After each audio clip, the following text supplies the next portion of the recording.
तो हेलो दोस्तों, देखिए खेसारी लाल यादव का बहुत ही कमाल का सॉन्ग कल्याणी सिंह के साथ में आया दोस्तों।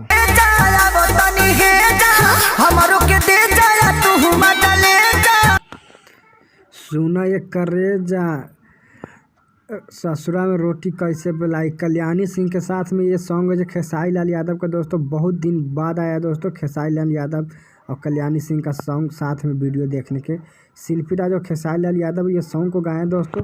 साथ ही बता दूं ये सॉन्ग को कृष्णा बेदर्दी जी ने लिखे हैं दोस्तों, जो बहुत ही कमाल का राइटर है दोस्तों, जो एक से एक तहलका मचाने वाला सॉन्ग लिखते हैं।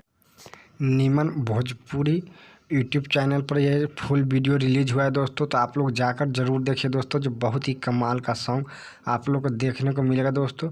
साथ ही एक से बढ़कर एक अब लगता है लगातार नीलम कल्याणी सिंह के साथ में है, जो खेसारी लाल यादव और शिल्पी राज की आवाज़ में आप लोग को वीडियो सॉन्ग देखने को और सुनने को मिलेगा दोस्तों। तो फिर मिलते हैं नए वीडियो नए जानकारी के साथ दोस्तों। तो इसी तरह आप लोग हमारे चैनल के साथ देखते रहिए नए नए अपडेट्स दोस्तों। न्यू सॉन्ग के बारे में आप लोग को देते रहेंगे अपडेट दोस्तों। ज़्यादा से ज़्यादा वीडियो को शेयर और चैनल को सब्सक्राइब जरूर करिए दोस्तों।